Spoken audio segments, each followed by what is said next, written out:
Hello and welcome to Assembly. It's time to gather once again for an evening of Irish arts and culture. On tonight's show, we consider how Ireland will rebuild its cultural landscape over the months ahead.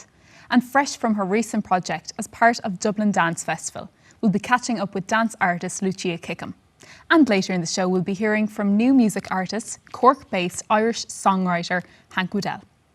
After 5 years of lobbying, discussions and consultation, one of the most devastating years in living memory in the music and arts community, a basic income pilot scheme has been introduced into Ireland for those working in the arts.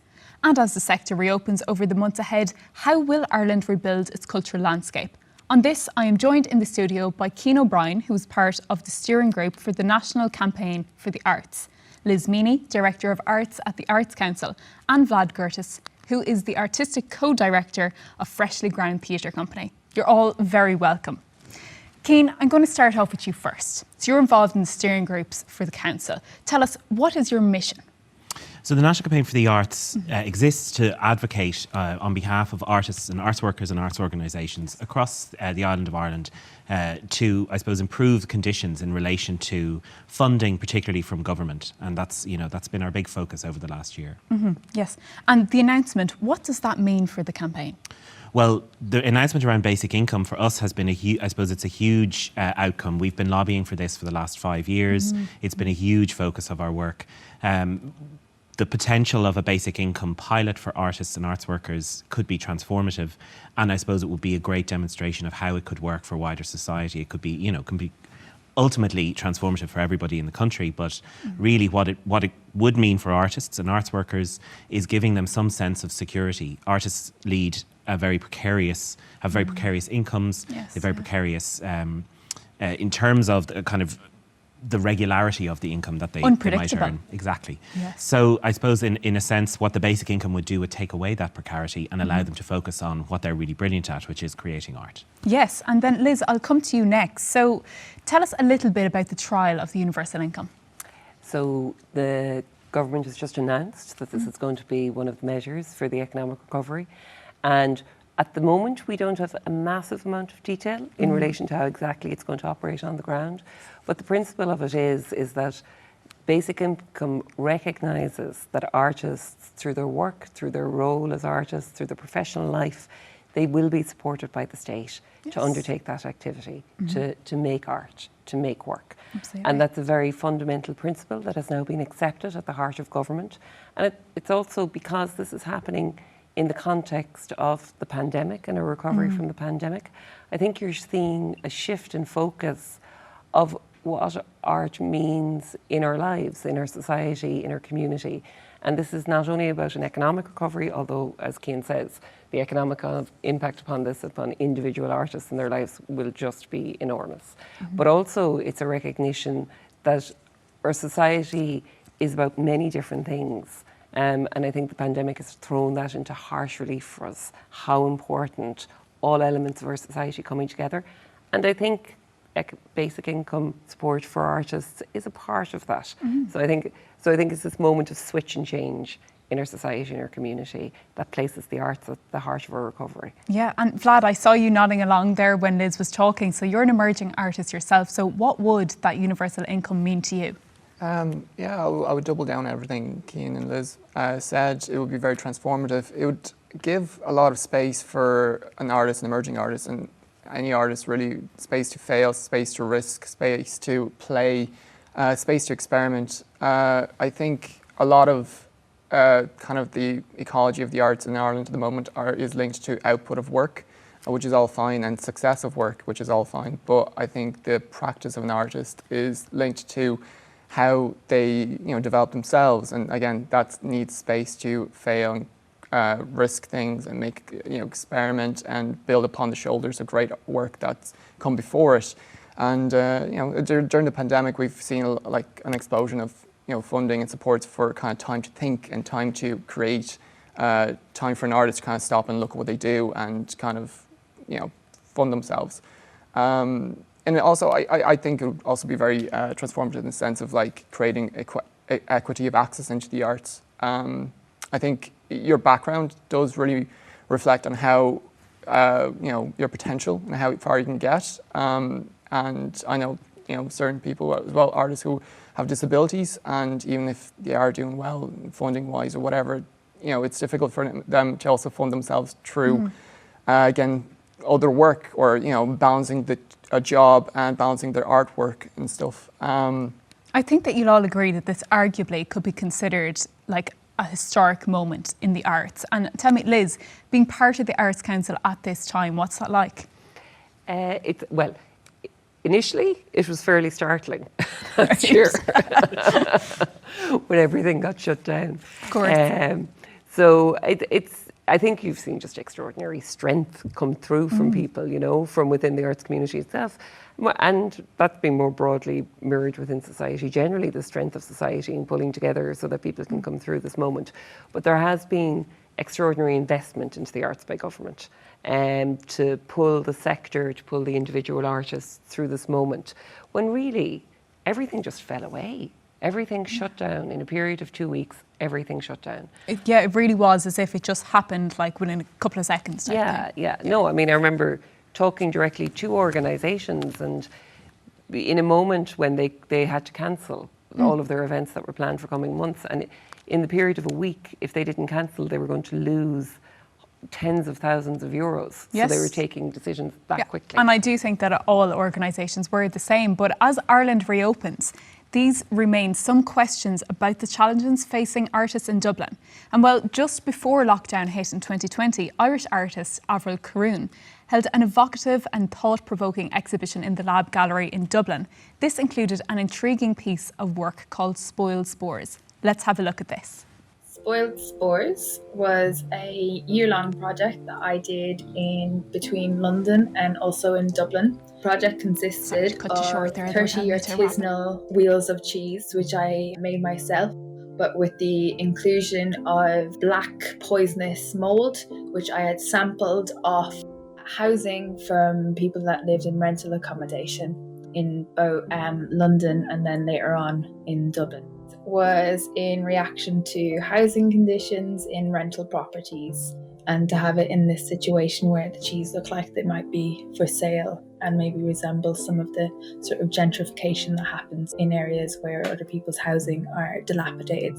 I had lived in a flat in Dublin that had severely bad black mold problems.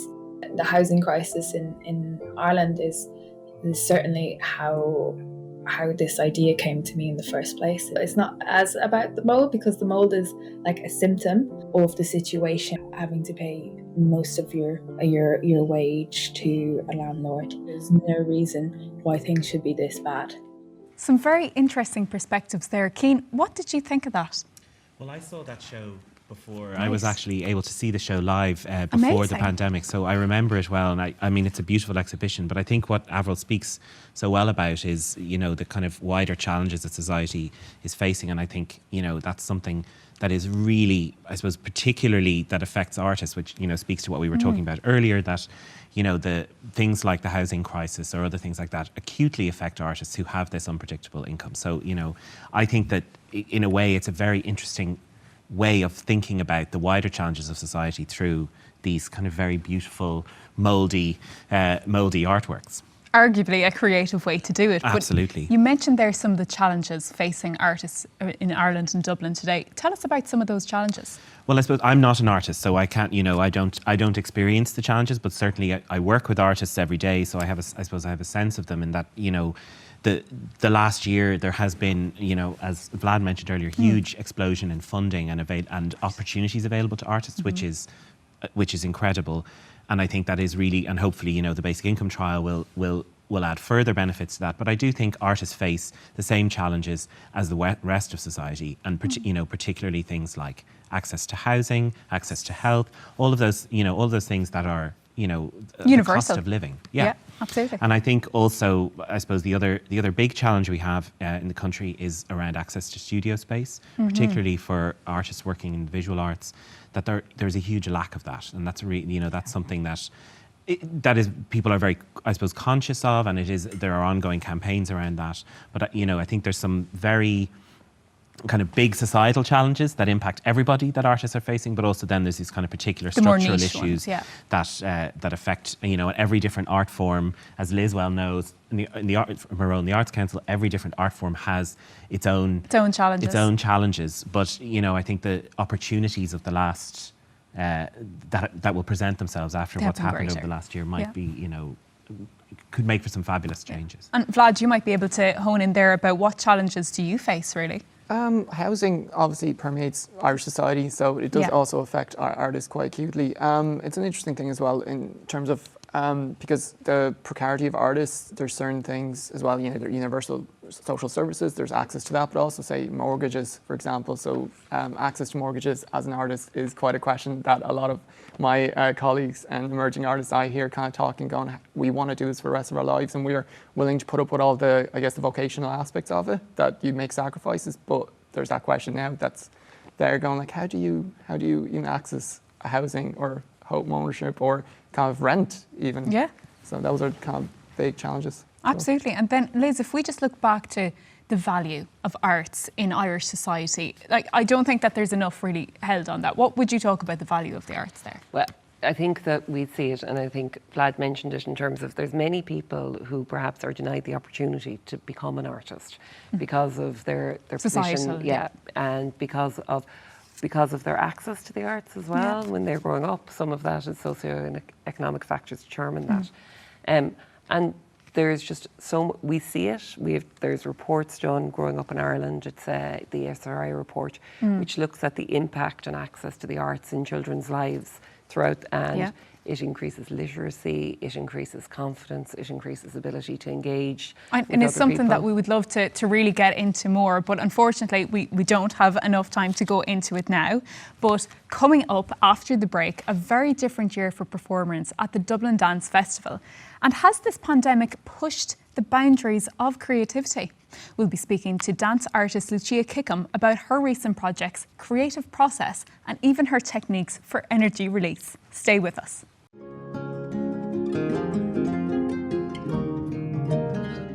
You are very welcome back to Assembly, our own cultural gathering.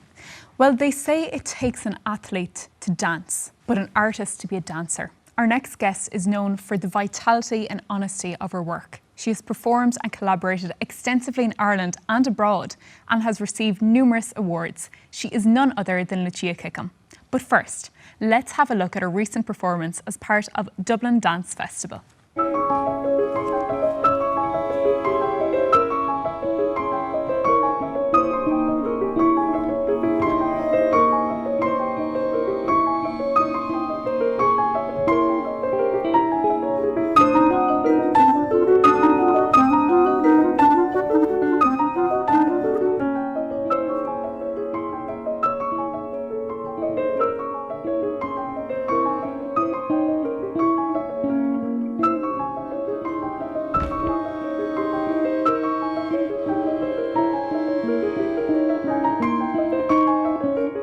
Lucia, that piece was just so immersive, really, wasn't it? Can you describe that performance for us, what it was like being part of that project? Yeah, so that piece is Demos by Liz Roach Company, and I'm a performer with the company. Right. And we performed it, or it was filmed, on the Abbey stage, which was great. Wow. I hadn't performed there before. It was strange because obviously you're performing it on a stage, but there's no audience, there's no live element. And we didn't know exactly what the camera was catching. So it's that interesting thing where you're performing it in the fullness of the space, but of course they're only getting a small glimpse at... Yes, it's quite cinematic looking. Absolutely, yeah. But it was an amazing experience, like to be back on stage with other people and just to feel all those different elements of production come together. Like the set is incredible, the costume, all the lighting elements, and to see all those different creatives like in their element, you know, they're all masters within their own fields. Yeah, and you said there about it was so nice to be back again in a space with other people. What was it like for you being away from the space and probably doing bits at home by yourself? Yeah, it was really strange because we're so used to that contact where we're actually in physical contact with people a lot of the time.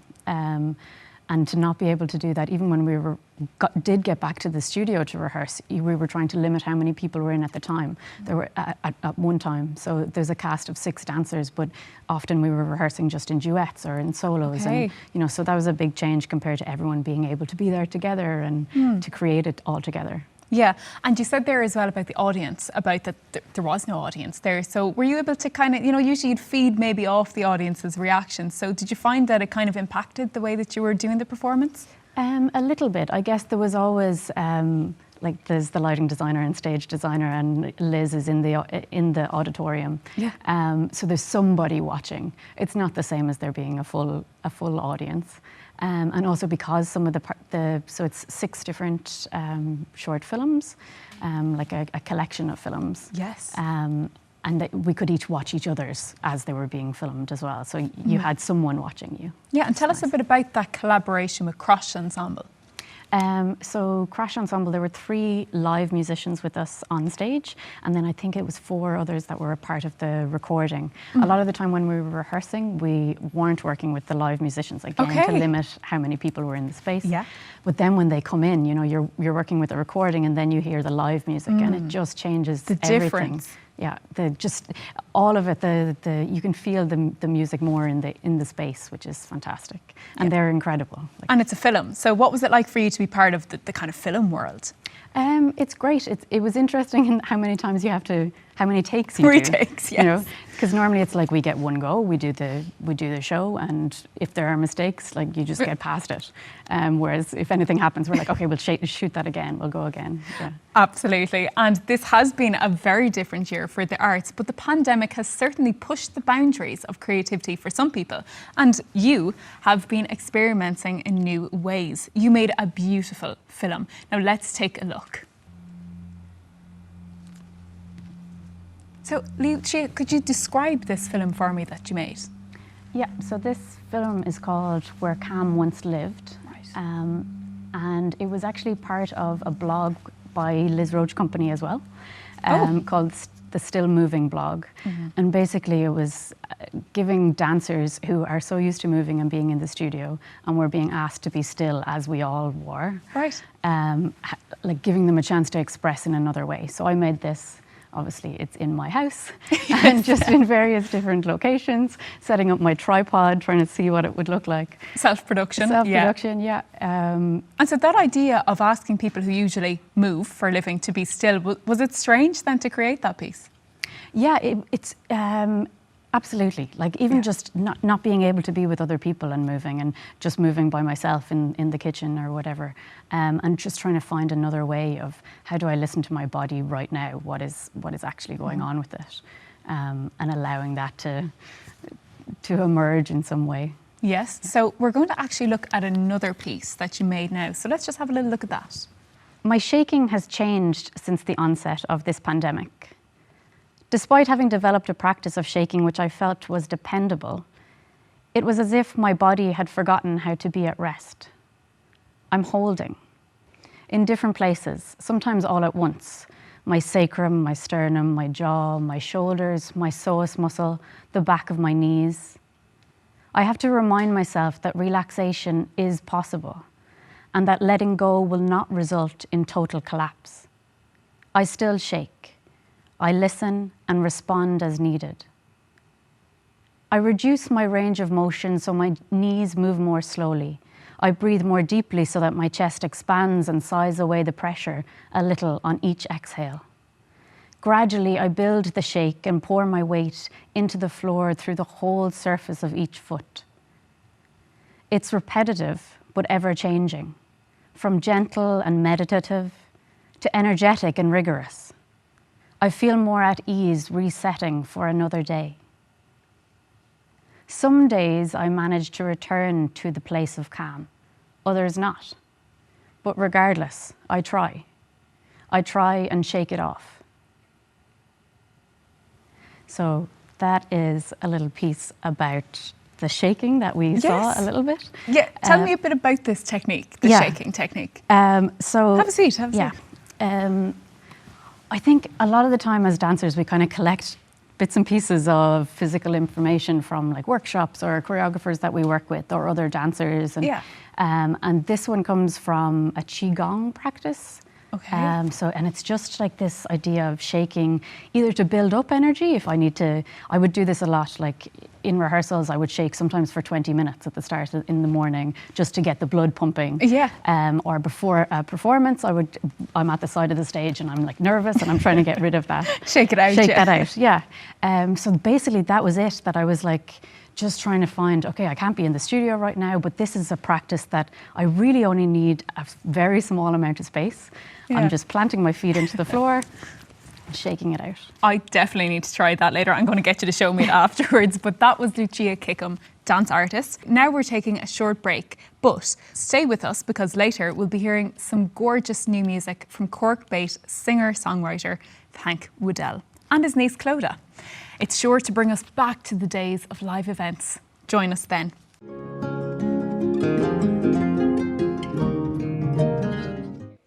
It's been a lovely evening full of conversation and community. Many thanks to all of my guests and to our production team. Now we have a very special performance for you. Hank Woodell joins us to share his new song. This is all about sharing time together, an ode to the moments we look forward to in our cultural spaces as society reopens over the months ahead. Brighter days are just around the corner, and hang in there and join us again next time for another gathering of arts and culture. But for now, leaving you with this beautiful song. Joined by his niece Clodagh, this is Hank Woodell singing The Times We Share. Why don't you sing along too? See you soon. Well, it's great to see you, 'cause we heard you were dead. You came back to life, you got out of your bed. Well, it's great to see you, or is that your ghost? We heard you left us, burnt toast. It's great to see you.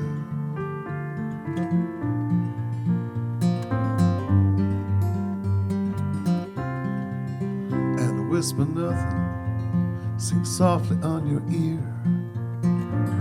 Try not to cut short the evening that's here, and as shallow as it might be, the moment is clear. I couldn't want anything more. It's all about the time we share. It's all about the time we share.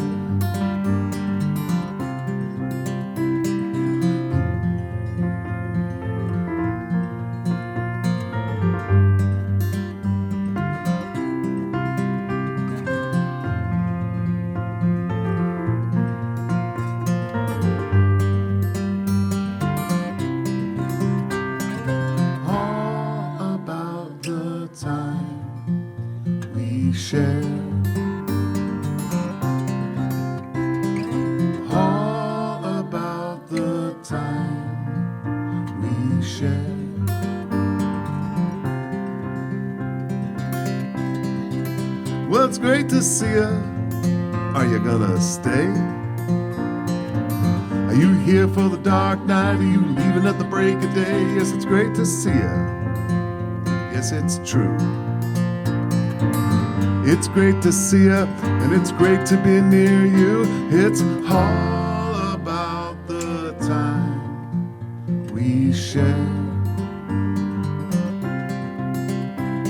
It's all about the time we share. You know, it's all about the time we share. Oh, it's all about the time we share. What's it all about? You know, it's all about the time we share. Yes, it's all about the time we share.